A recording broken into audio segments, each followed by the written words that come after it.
you were making. Okay. So here's what we have planned for today, guys. We are talking about preparing for the 2024 season.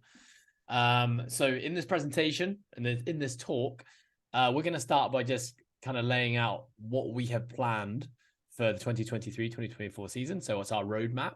So basically talking about what the cycles are all going to look like and what we're going to be focusing on.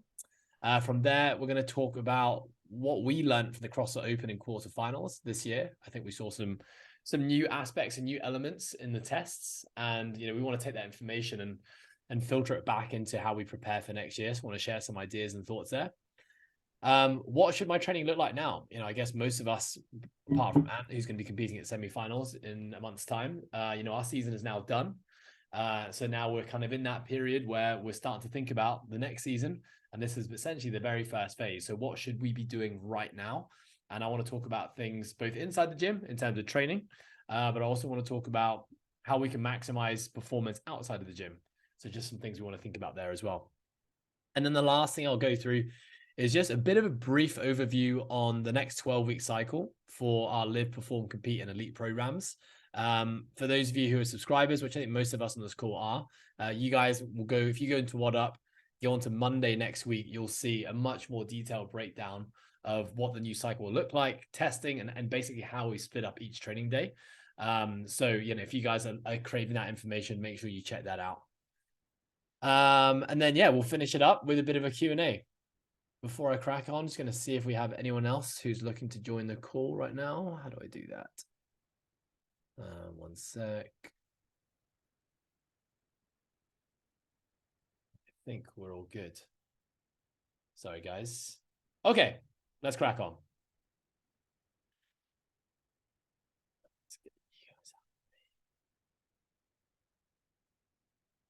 Okay, right. So let's talk about the 2023-2024 roadmap. The very first thing we're going to begin with is this. This is where we are right now. As of April the 3rd, we're going to be starting a new training cycle. So all of our programs will begin with a 12-week accumulation phase. So for those of you who are coaches who are familiar with the kind of texts on strength and conditioning, generally speaking, we can split our training cycles up into different categories. So accumulation, intensification, pre-competition, competition, and then typically we have a deload. So kind of have like 5 phases where we can break up the training year. It doesn't necessarily mean we go from one all the way to the other. We're actually going to spend probably the majority of our year flip-flopping between accumulation and intensification phases. And what do we mean by accumulation and intensification? Intensification means, generally, like the word suggests, like more intense training, but of course it has to be context specific. So in this case, we're talking about training for the sport of CrossFit. So in intensification phases, we're going heavier with our weights potentially. We're going more intense with our metabolic conditioning, but generally speaking, the training is looking a lot more like the sport. All right, so you might be doing a lot less like isolated work, might be doing more metcons, you might be doing more fatigue-based lifting, rather than like skill components of the Olympic lifts. We might be doing the full Olympic lifts, that kind of stuff. So if that's intensification, accumulation is basically the opposite to that. Generally a little bit lower intensity. We might be focusing on breaking down skills. We might be doing, more sustainable, lower intensity energy system training, all that kind of stuff. Essentially, I like to think of accumulation work, especially where we are at this point in the season, is building our foundations. And if we can build some really, really good foundations, both in terms of strength, but also in terms of conditioning and capacity, that's going to really set us up for success when we get into more intense bouts, which we're going to be doing definitely at some point in the season. So once we finish this 12-week accumulation phase, which starts on the 3rd of April, we're then going to move into a 6-week intensification phase. Now, you will notice that generally speaking, the intensification phases are a little bit shorter than accumulation. And that's just because of the toll that intensification work has on the body. We're doing really intense work all the time. I'm sure we've all done this at some points. Maybe we're even feeling that right now coming out of the competition season. Too much intensification work just kind of smashes the body up. So physically, obviously smashes up us mentally as well, just because of that, repeatedly coming back and doing really, really hard work, and things like the nervous system gets strained. So we just got to really be smart about how we manage intensification work. And then you're going to be looking at this and probably thinking, hang on, why is there a 3-week competition in the middle of the year? So in August time, we're going to be doing the process programming summer throwdown. We do it every year. It's an online competition. And we deliberately place that in the middle of the year to basically give us a little something to prep towards. So it allows us to kind of structure our training around that. Because if we don't do that, what we found in the past is that we kind of go through 9 to 10 months of just training all the time. And we never do these kind of like more intense peaks is what we need to do when we're going for a competition. So we like putting that in there, kind of throwing it in the middle of the year. And then this 6-week intensification cycle will be kind of gearing up to get us ready to do 3 weeks of kind of hard work. And we're gonna kind of simulate that in the same way that we do the CrossFit Open, right? So it'll be like a test on a Saturday for 3 weeks, probably kind of a 2-parter. So it shouldn't really take away from training. It's not something we need to really change our lifestyle around to be able to do it. We kind of just treat it as another training day, but it just allows us to create a bit of a different structure to our training. Once we've finished that 3-week competition, we're then going to once again enter a 12-week accumulation phase. Okay, so again, similar to what we're going to be doing at the start of the season, we're going to kind of revisit getting strong, building skills, doing things in isolation again, and again, just kind of rebuilding those foundations. Once we've gone through that, we're now heading towards the end of the year. So the end of the year, we're going to finish off with a 7-week intensification, which will take us basically all the way up until the end of 2023. So again, once we've revisited 12 weeks of building foundations, we do a little bit more intense training for 7 weeks. And then we have our little New Year's or Christmas or holiday season break, where we typically know that most of us are probably going to take it a little bit easy. So we kind of factor in a bit of a deload at the end of the year, because I would say most people, maybe it's a time spent with families or, eating all the food or drinking all the drinks. And we know that when the new year rolls around, that's when typically we're starting to think about getting ready for the next season, right? That's when the training is going to step up, and we have to be in a place physically and mentally to be ready to do the work if our goal is to excel at next year's CrossFit Open and quarterfinals. Cool. And then the new year starts. And then this is where kind of the program changes a little bit based upon our training groups. So we know for our live program, these are guys and girls who are just focusing on wanting to take part in the CrossFit Open, probably doing most of the workouts scaled, maybe doing some workouts RX. This is for these guys where they actually get into an intensification phase or even like a pre-competition phase.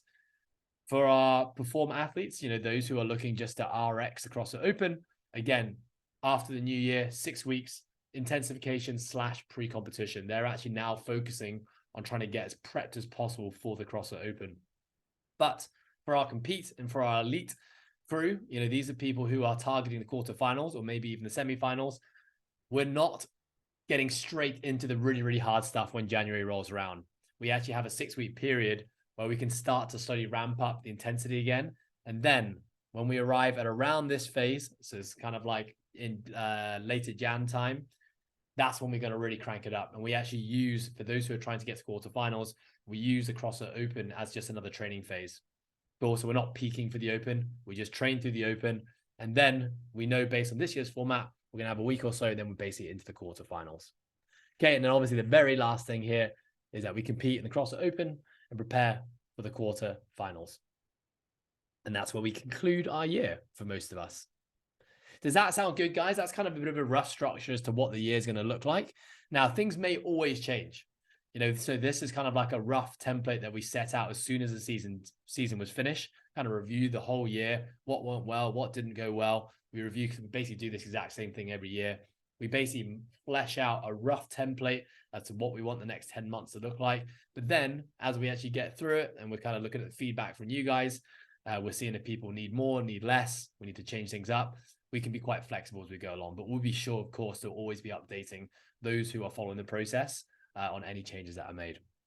Everyone cool with that, guys? Give me a thumbs up if you're kind of with me still so far. Lovely stuff. Okay, so I think this next two slides, just basically talks about what did we learn from the CrossFit Open and the quarterfinals this year. I think for most of us who did it, we saw some different tests. I think for most people, they're generally thinking like, wow, things really stepped up a notch this year. So let's talk about the CrossFit Open first. So I guess my question that I'm putting out here is, what will you need to do in order to excel in, I will skip to page, in the CrossFit Open next year? Really, I mean, the tough thing is right now is that this year was a real change up to last year. But we've now seen 2 years under Bosman's ruling. He's the guy who's taking control of the programming. So all we're really looking at is the data that we've received for 2 years and what trends can we pick up.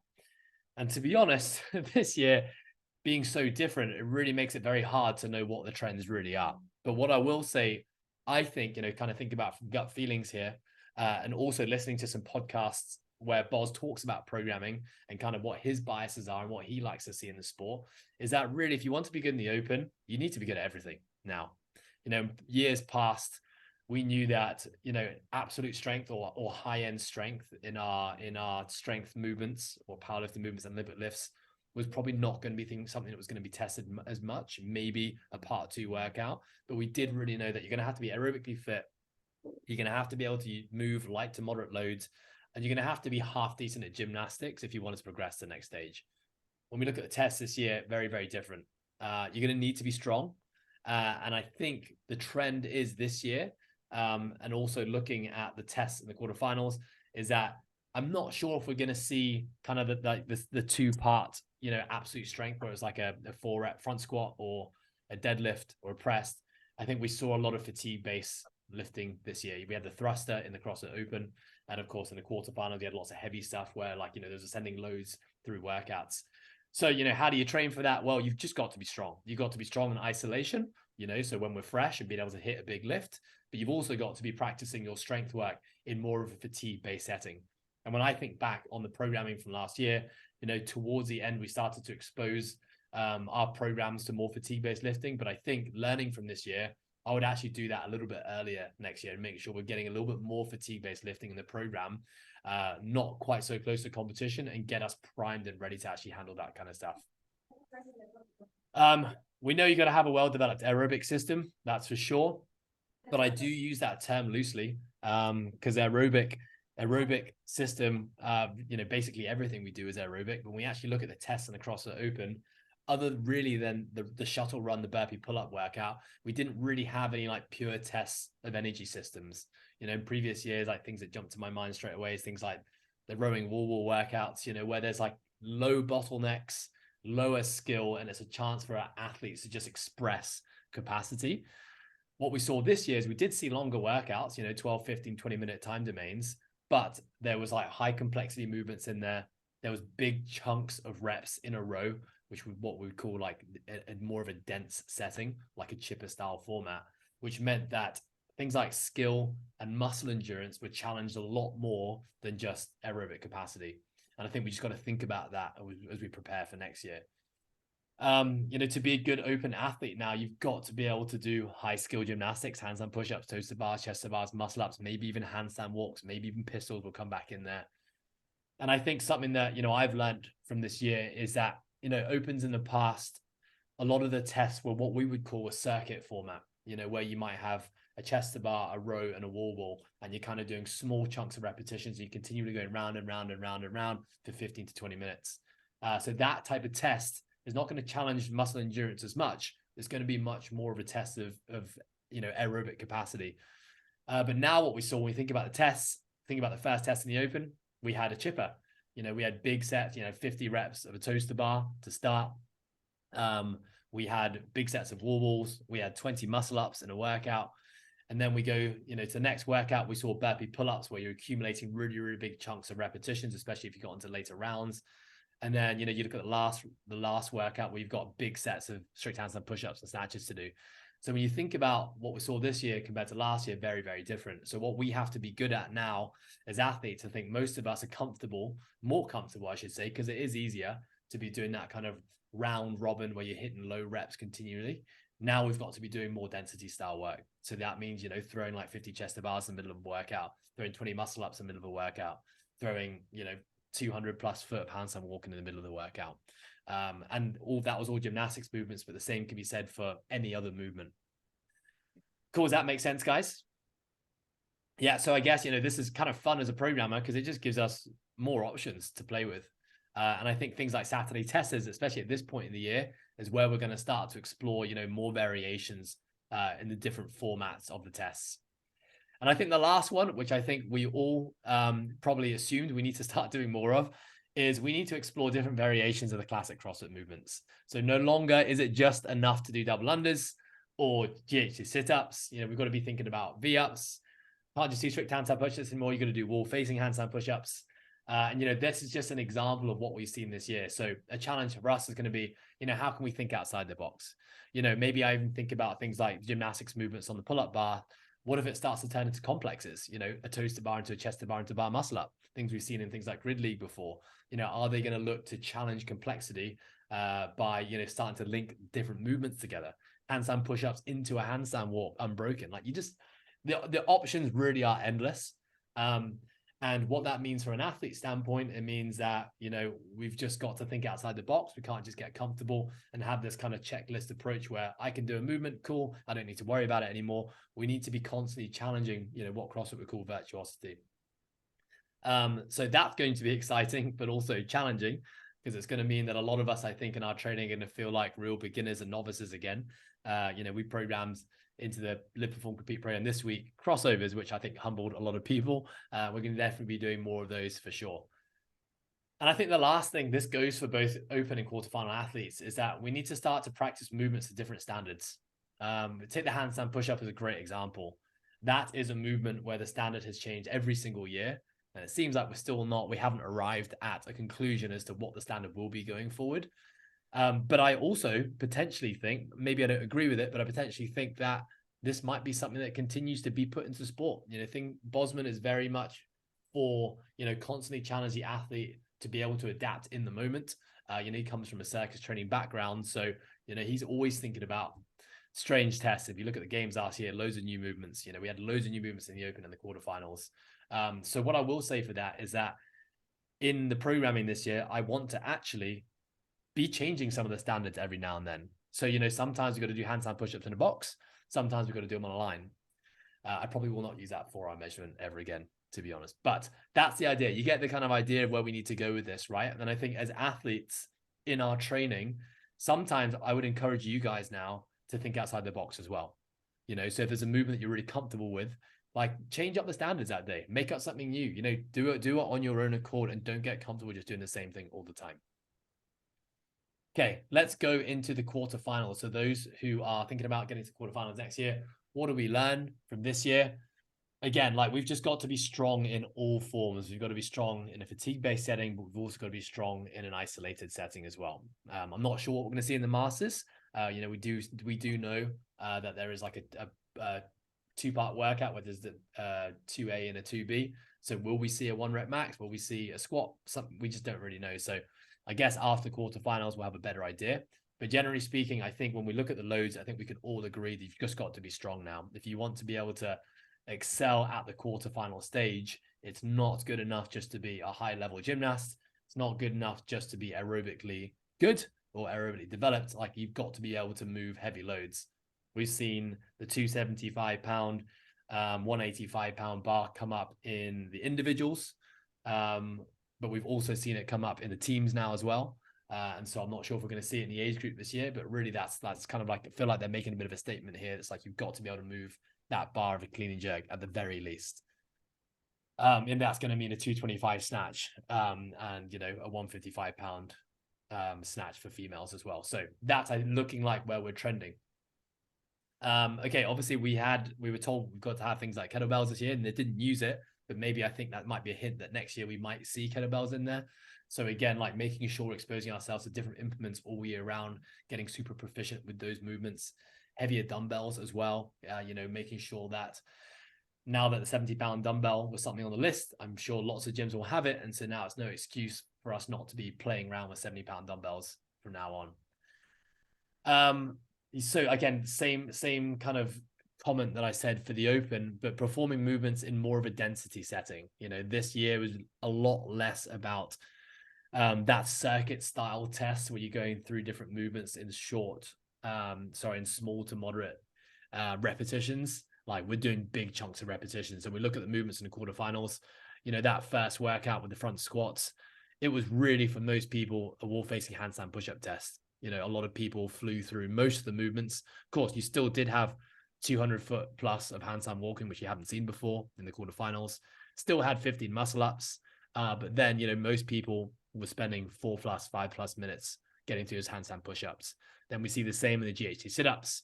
And then we saw in the rope climbs, same kind of thing, people flying through the first portion of the workout and getting to rope climbs and then spending a considerable amount of time on that. So the idea here is kind of like bottlenecking, putting big chunks of repetitions, creating bottlenecks and seeing which athletes can handle it.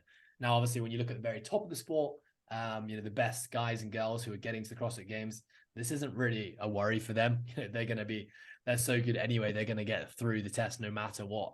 But, for most of us who are targeting this phase of competition, like if we want to be performing at our very best, we've got to be ready to be doing, big chunks of these movements in the middle of a workout under fatigue. Again, we just got to take this idea of exploring different variations of the CrossFit movements to a whole nother level if you're a quarterfinal athlete, because the movements are going to be, or the equipments that you're going to be required to be using is going to be even more. So crossovers, double under crossovers, triple unders, V-ups, handstand push-ups, and all variations, pull-up and muscle-up variations, handstand holding. I very much think that's going to be something we're going to see come up at some point in time. Press to handstands, handstand walking obstacles, all the kind of stuff. And I'm sure we can come up with way more movements. Those are just ones that kind of came out the top of my head. And once again, practicing movements to different standards so that we're adaptable. We're not getting too comfortable to any one standard now, because it may change. And if it changes, we can't complain. We chose the sport, so we just got to adapt with what's thrown at us. Okay, cool. That's my learnings from the Open and the quarterfinals, guys. Give me a thumbs up if you're still with me. Lovely stuff. Okay, let's move on.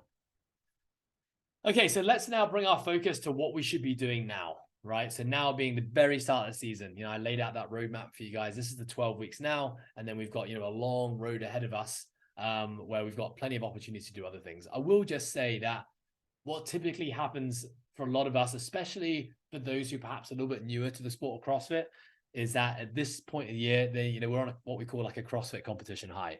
We've just done all this crazy shit, had a ton of fun. And what we actually want to do right now is just do more of that stuff. And we also kind of get sucked into that trap of thinking, for me to get good at this stuff, I just need to do more of it right now. And the problem is, that's not a terrible idea, but the problem is that we know that doing this stuff is actually really intense, really hard on the body. And the key is that we need to be thinking a little bit more longer term here. We've got to be thinking about 10 months down the road. That's when we have to be at our physical and mental best. And we know that no one can sustain that level of intensity, competition level intensity all year round and be able to show up again. Maybe there are a few people in the world, and they're probably at the CrossFit Games and probably not on this call. But for the majority of us, we just cannot sustain that kind of intensity, and our bodies at some point are probably going to break down, if not before our mind breaks down, our things like motivation and drive. So, we have to break up the year into these small quadrants where we have specific focuses. And it all has to be part of a bigger picture, So again, what we're going to talk about now is like, what can we be doing to build our foundations? Think about a building. The stronger your foundations are, the bigger, the taller, the greater we can build that building. If we don't build foundations now, we just get back into that crazy stuff straight away. And, we're going to have some very, very weak foundations, likely going to be dealing with injuries, burnouts, all sorts of issues, when really what we want to be doing at that period of time is just competing. Okay. So the very first thing we want to think about is just rebalancing. When we go through a competition phase and we're doing competitions, we do tend to create imbalances in our bodies. That might be right to left. It might be overhead pulling versus pushing. It might be hinging versus squatting. We single arm, single leg, that kind of stuff. And that's very normal. In a competitive season of any sport, you're going to see imbalances start to creep up. You're also going to see imbalances because we've probably been doing a lot of the same movements, doing a lot of chest to bars, a lot of handstand push-ups, a lot of muscle ups, a lot of snatches, a lot of clean jerks. There's a lot of movements we haven't been doing. So the key right now is we've got to try and recalibrate and rebalance. Okay, so that means we've got to start to do basically a lot of the movements that we haven't really been doing probably for the last 8 to 12 weeks. Okay, and if we can rebalance ourselves, then we're going to be in a much better position to start going into some heavier, more intense bouts of effort a little bit later. Non-specific movements, that can be anything from strongman, isometrics, gymnastics, accessories, bodybuilding. We're going to be making sure we include kind of all this stuff in our program in some way, shape, or form. Yes, and like I just said, we want to be as balanced as possible before adding more intensity into our training, knowing that when we add more intensity, we're going to have imbalances creep back in again. But when we get to our next accumulation phase, or the new season starts next year, that's where we just simply rebalance and rebuild from there. Okay, getting strong. I think, the biggest theme from this year's competition season is that we're probably just not strong enough for most of us. Some of us are most definitely strong enough, and we might just need to be working more on, developing our skills, things like gymnastics, or even developing our aerobic capacity. But especially at this point in the year, we want to pull back on intensity, especially metabolic conditioning intensity, and step up in terms of putting time into getting strong again. Again, if we can build those foundations now, when we start to add more conditioning back into a program a little bit later, more intense efforts, we're gonna expect our strength numbers to start to dip off and trail off a little bit. But every time we revisit a strength phase, we've got to bring it back up again. So we will definitely see right now in our programs a bit of a bias towards strength training. And so, expect to be doing less conditioning work. That's totally a part of the plan. So we want to prioritize the main lifts: front squat, back squat. I mean, all forms of squatting really. Deadlifting, split squats, pull-ups, horizontal pressing. Basically all the big compound lifts. That's the main things we want to be focusing on, and then kind of supplementing with our accessory stuff. Muscle endurance. Muscle endurance is something that we saw really tested this year in all levels of competitions that we've seen so far. And what I think about when I think about muscle endurance, we're thinking about, light to light moderate loads and performing them over and over and over again for lots and lots of repetitions. I was speaking to some of the guys in this call just the other day. You have some athletes who have spent a lot of time developing absolute strength, so lifting good numbers with their 1 rep maxes. But when they had to do, 20 handstand push-ups in the middle of a workout, they just drop off very, very fast. And that's really, a great case for the fact that we need to be strong, but we also got to have good levels of muscle endurance. And how do you develop muscle endurance? Well, in the simplest form, it's why bodybuilding is such a great sport to come into before CrossFit, because bodybuilders just spent a ton of time developing a whole ton of contractions in every single muscle in their body. Right, it's kind of like what Rich Froning essentially did before he came into it, what Matt Fraser was doing to supplement his strength training as a part of the Olympic team. So if you got that background, then maybe you already have high levels of muscle endurance, and that's fantastic. But otherwise, we've got to be bringing this back into our program. So there are kind of 2 ways that we can do this, and the 2 ways that we are going to be doing this. Sometimes you're going to see us working on muscle endurance in an isolated setting. So for example, we might do strict pull-ups, 3 to 5 sets of 10 unbroken reps as an example, resting between sets. That can be done with any movements. Or another way you could take that same movement is you might do strict pull-ups, 30 to 50 reps for time or for quality. That would be what we call a density setting, which we know we're going to have to do a lot of this year. Or you can even see things like 21-15-9, very CrossFit type protocol that we see all the time of strict handstand push-ups and pull-ups. So, all of these variations, while some look like a strength training protocol, some look like an endurance protocol, and some look like a CrossFit protocol, they're really all achieving the same thing. So right now in our program, you're going to see a lot of this kind of stuff, where we're playing with things like descending rep schemes, we're doing AMRAPs, we're doing rounds for time, which you may look at first and think, oh, that looks like we're just doing metabolic conditioning in the session. But when you actually look at the movement selection, you're going to see actually the movement selected, the loads and the reps. This is actually going to be more of a muscle endurance challenger. So we're going to have a lot of that kind of stuff in our program. Now, when it comes to muscle endurance work, it's really important that we are focusing on good quality technique, and the focus most of the time should be focusing away from not necessarily just moving as fast as possible, but actually thinking about your muscles working as well. That we want to feel like, muscles burning, blood filling up the muscle tissues. That's the kind of sensations that we're chasing when we're doing muscle endurance type training. And obviously this was just using 2 examples of a pull-up and a handstand push-up, but you can perform muscle endurance training on any muscle in your body. It can be bicep curls, it can be cable rows, it can be dumbbell presses, it can be push-ups. You guys get the idea. So at this point in the season, lots of muscle endurance work is going to be on the program. Next thing, building your aerobic base. So building your aerobic base, what we're really talking about there is doing generally lower intensity but longer duration aerobic conditioning pieces.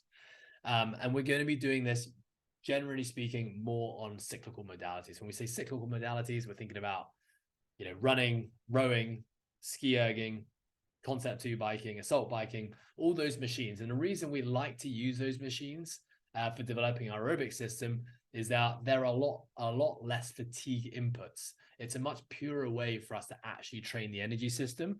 As soon as you start to throw things like kipping pull-ups, handstand walks, handstand push-ups, wall balls, suddenly you got things like muscle endurance starting to interfere with things. You have technique starting to interfere with things. You might even have absolute strength starting to interfere with things.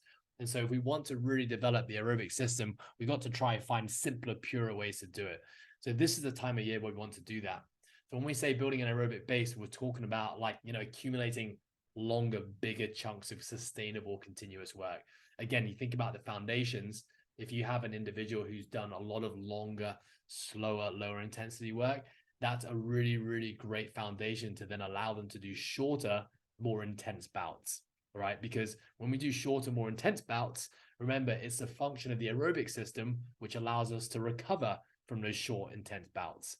So you can do a short, high intensity bout, but if you don't have a well-developed aerobic system, your body will struggle to recover in time to do it again. When you even thinking about things like strength training, if you're someone who generally tends to PR in an EMOM of clean and jerks or snatches, that's generally a function of someone who has a pretty well-developed aerobic system, because they're able to recover in a short amount of time, which is the function of the aerobic system, to be able to hit repeated lifts in really short windows, right? An athlete who has maybe a lower developed or less developed aerobic system is going to really struggle if they're not getting adequate rest between their sets. Cool. So that's what we're going to see that. With that said, we are definitely going to keep some exposure to CrossFit style workouts. So we're definitely going to have some short, medium time domains, single modality work, couplets, triplets, AMRAPs, chippers for time, all that beautiful stuff that we love and we just done a whole ton of.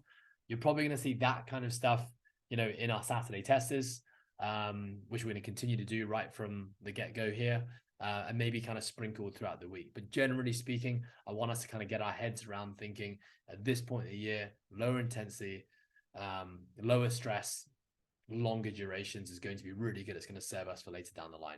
And when I say, how long, is a question I always get asked, how long should we be going?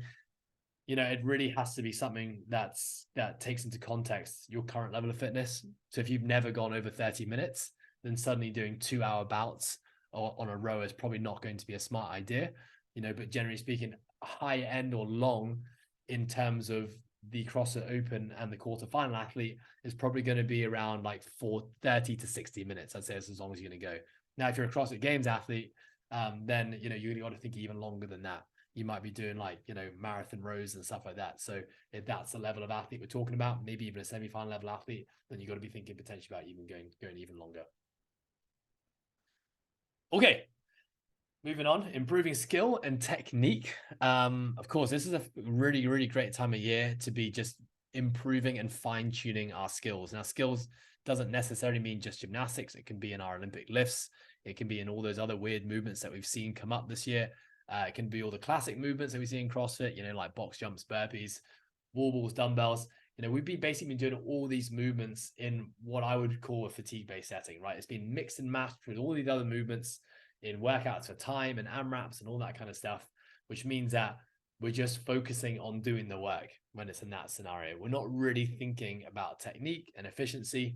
So this is just a really good time of year now to just improve those kind of things. So what that typically looks like is, doing your skills in isolation, setting up a camera, working with a coach who can have an eye on you, and, working on how you can just improve efficiency. And when we're talking about efficiency, we're basically trying to find a way to expend less energy per repetition. That's the simplest way you can do it.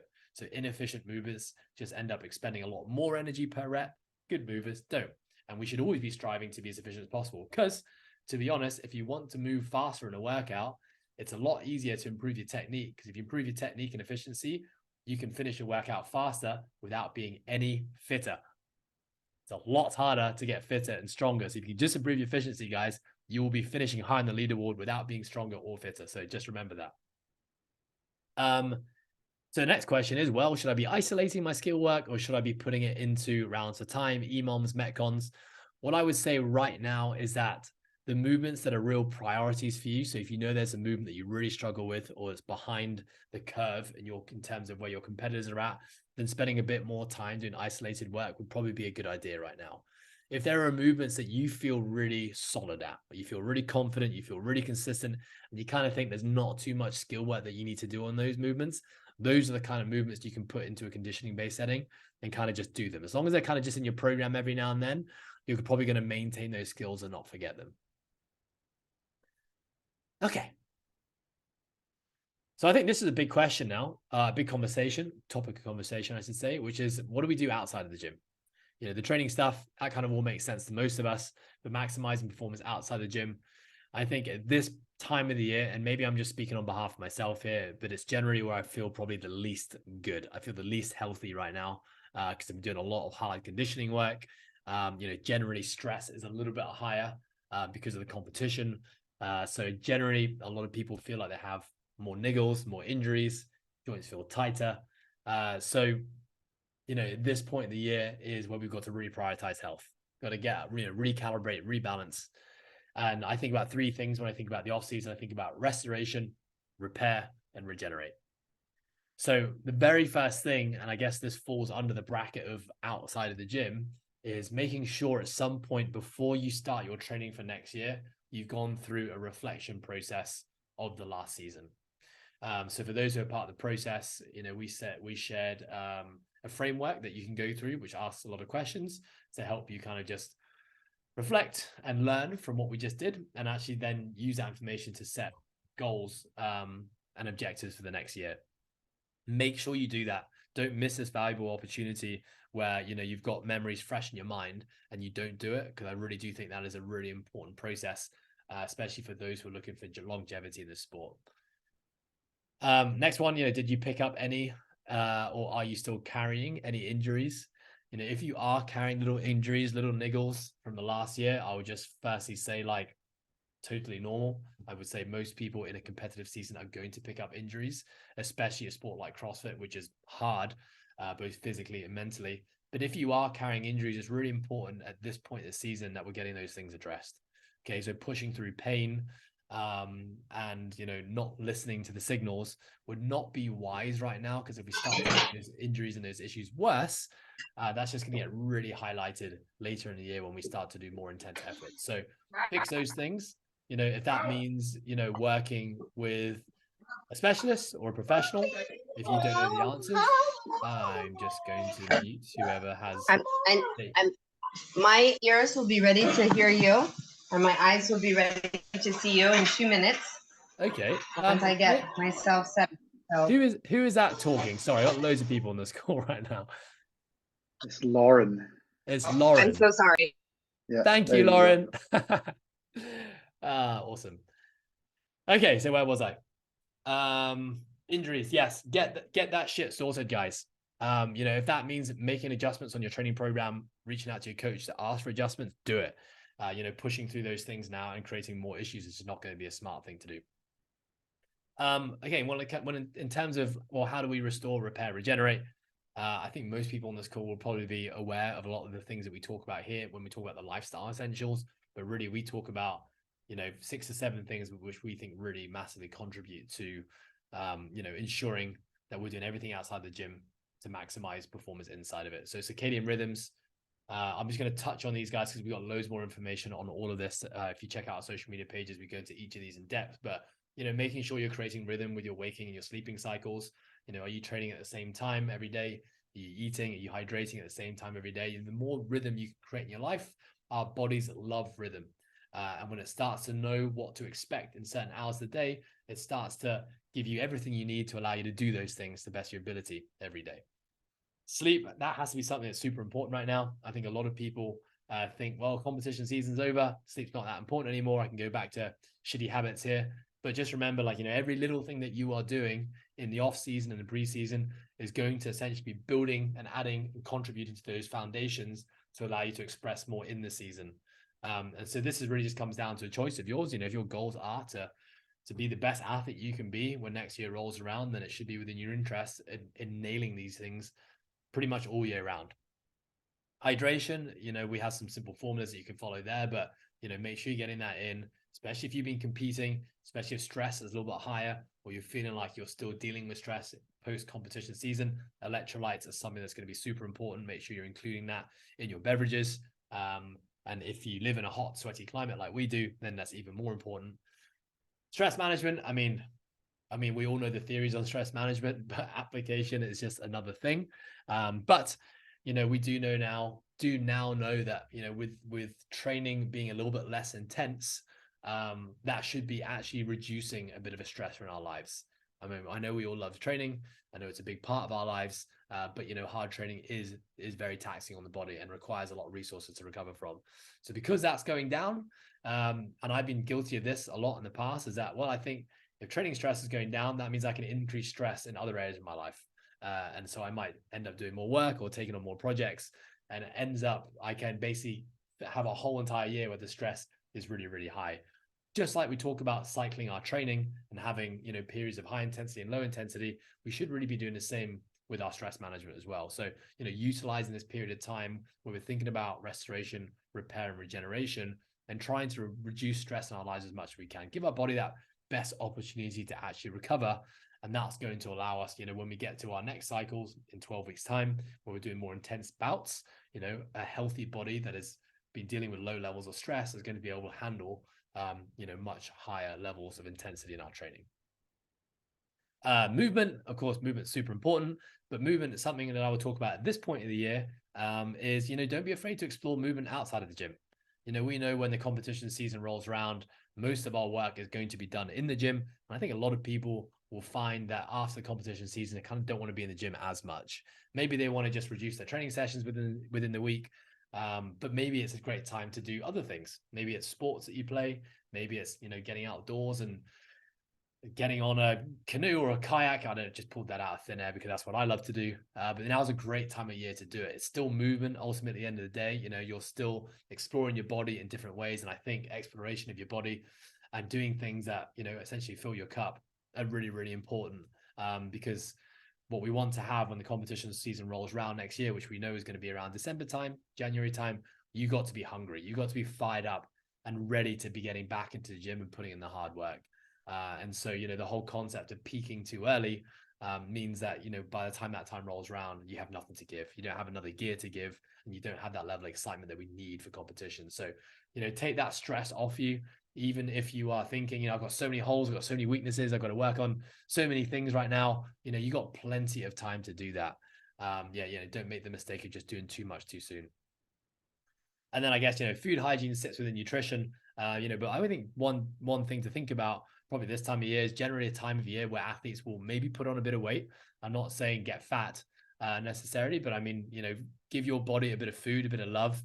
We know that actually carrying a bit of excess weight isn't necessarily a bad thing. Our hormonal system actually loves that kind of stuff, and it's going to help us actually recover. Again, going back to our goals right now, which is to get strong, which is going to apply for most of us, actually having a bit of extra weight on you wouldn't necessarily be a bad thing. Mass moves mass at the end of the day, and it's going to actually allow you to probably recover better between bouts of training. So, that would just be one thing I would think about at this point of year. Like, a lot of good high level athletes in all sports, this is the time of year where, body composition changes a little bit. They put on a little bit of weight, but they kind of need that to allow them to go into the more crazy stuff a little bit later.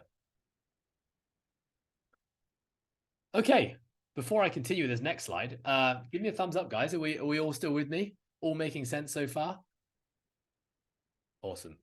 Okay, I just want to quickly touch on now what the next 12 weeks is going to look like. I don't want to dive into too much detail here because, again, we've gone into this in a lot of detail on some other posts.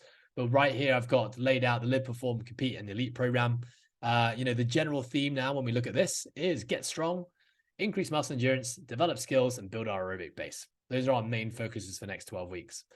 So we look at what that might look like. Well, if we look at the bottom here and you look at some of the things we're going to be testing for our different training groups, and there's a 5K run has been thrown in for the Elite program, you're going to see that we've just got some very classic strength metrics here. We're not getting too crazy with things like Olympic lifting yet. We don't really have any gymnastics metrics in there just now. We're just really talking about developing absolute strength. And when we look at the only energy system test that we're throwing into the Elite program, we are going to test a 5-kilometer run at the end of the 12 weeks. Reason we're doing that, well, we haven't done much running for a very, very long time. We've done plenty of rowing, quite a lot of assault biking. So it's just time to change up the metrics a little bit, change up the modalities, and give our body something new. In terms of the priorities, the lots of consistencies over our programs, a lot of it is based around developing absolute strength, both upper body and lower body. You're going to see a lot of unilateral work in there. So single arm, single leg work, as well as bilateral work as well. You're going to see muscle endurance in lots of different forms. You're going to see some isolated work, You're going to see some supersets or some drop sets. You're going to see things like something we have coming up next week. We have a descending ladder of power cleans and hand release push-ups. That's a great example of another muscle endurance piece, just programmed in a slightly different way. Our Olympic lifting for the elite program, because they'll be doing multiple sessions a day. They have more touches on their Olympic lifts, but generally speaking, our Olympic lifting for pretty much all of our programs is going to go more into maintenance mode now and just focusing on technique, exposing ourselves to different variations of the lifts. So for example, in our snatch, we do a lot of things like behind the neck push presses, snatch balances, different variations of lift that we haven't really done much of. But really, if you think about it this way, is that the goal is this cycle is to get strong, and then next cycle we get strong and powerful. Okay, we know that to express power in things like Olympic lifts, it is strength times speed. So if we don't develop strength now, then we're not going to be able to have the foundations to develop power later. Cool. So Olympic lifting, technique work right now. This is probably not the time we're going to be hitting new PRs. We're going to save that for when we finish this 12 weeks and we move into our next 6 weeks intensification cycle. That's hopefully a time where we can kind of piece everything together and hopefully express some heavy ass lifts. Cool, guys. Make sense on that? Lovely. We're almost there, guys. Okay, so are there any changes from last year? Well, the LIV program, quite a lot of changes here. We're going to be adding snatching, handstand push-ups, and kipping pull-ups to the LIV program.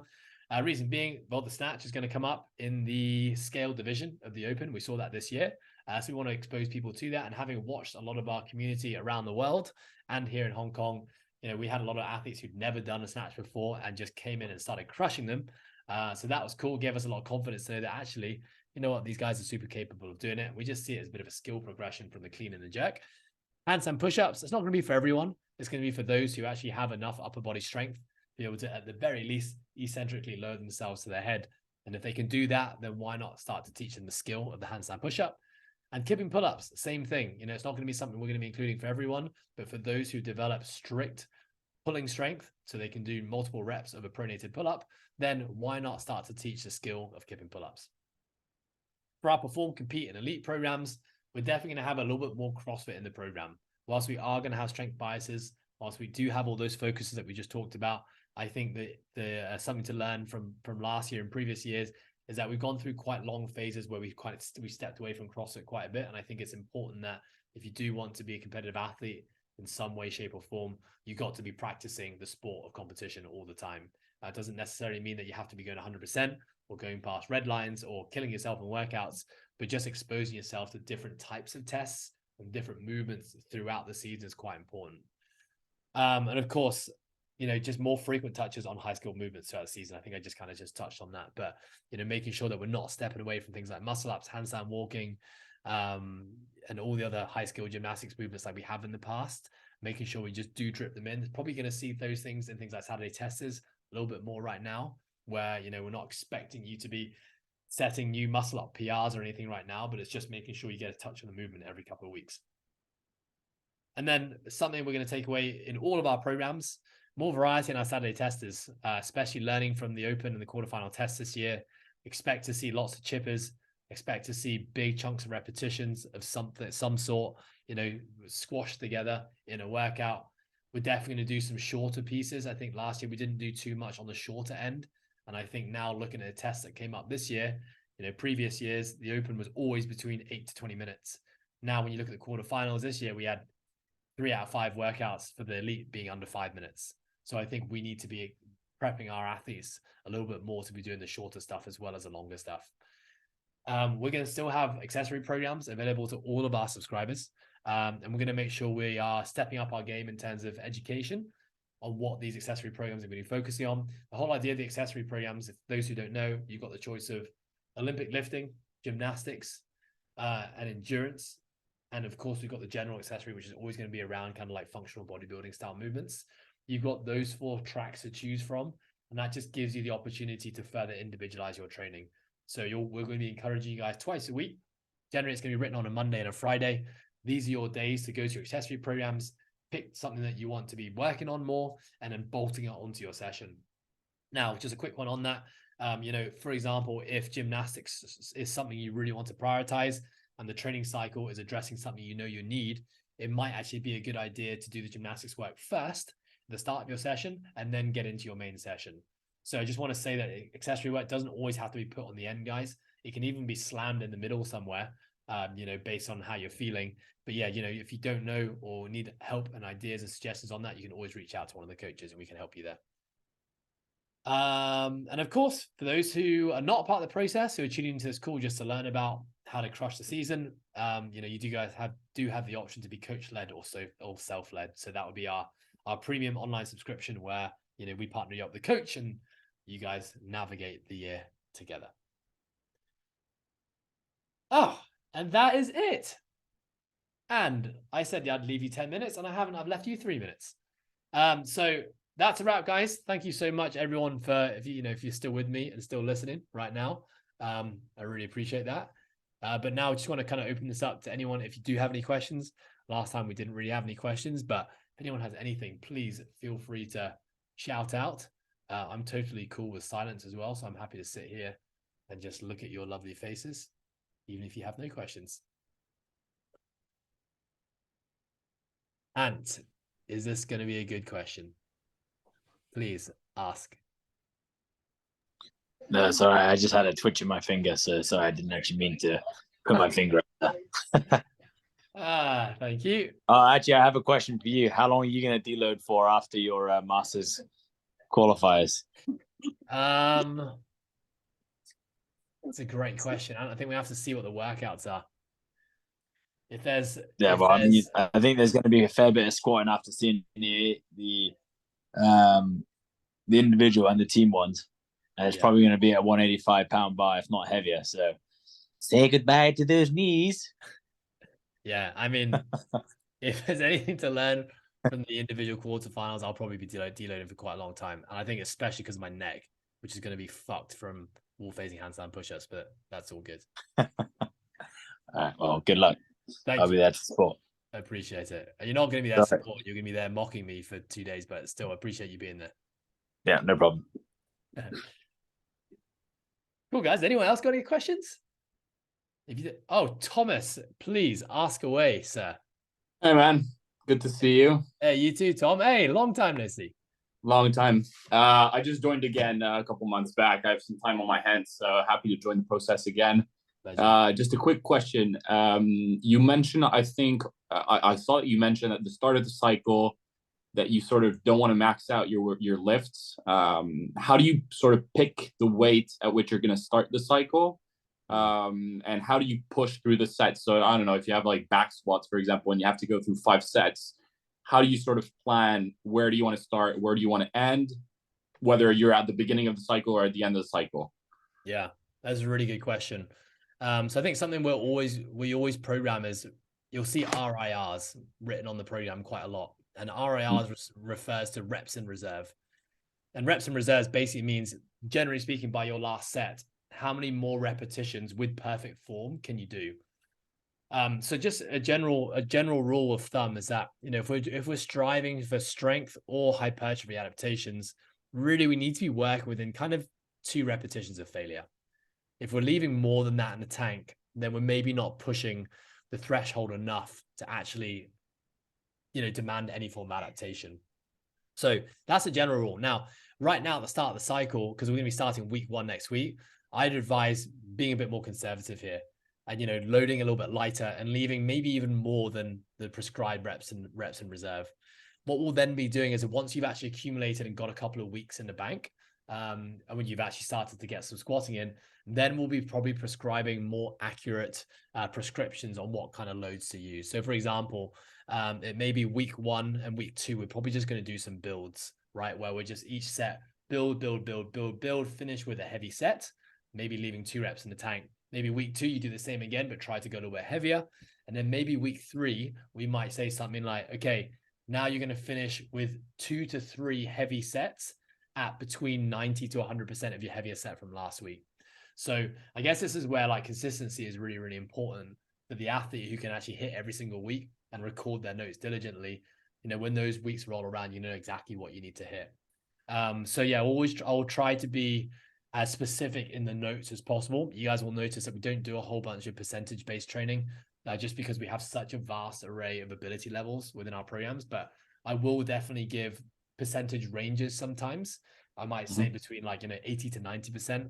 And again, another reason we do that is, to encourage you guys to self-regulate your training a little bit more.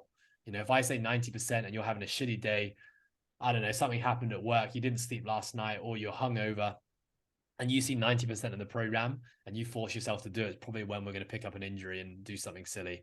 So instead, we really want to encourage you guys to, kind of seek the answers yourself, give you guys some brackets and some suggestions on how it should feel, and kind of load ranges and rep ranges, and then you kind of just self-guide. But I think, the main thing here, Tom, is like, don't get too worked up on it. You're going to be squatting every single week right now for the next 12 weeks. If you're in an elite program, you're going to be squatting twice a week. So the fact that if you're just getting heavy reps in and respecting the whole, getting within 2 to 3 reps of failure, you're going to be getting stronger. Right. And if you can, and if all is equal outside of the gym and you are recovering perfectly, then of course, just strive every week to add a little bit more load in that bar. And there will come a point in time where you can no longer do that. And that's probably about the time where we have a little deload. Give the body a week or so to rest and regenerate, and then we bounce back to trying to add more load into that bar. Cool.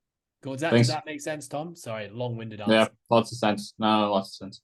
Awesome. Appreciate it, buddy. And good to have you back in the program, mate. We miss you. Awesome. Cool. Anyone else got any questions, guys?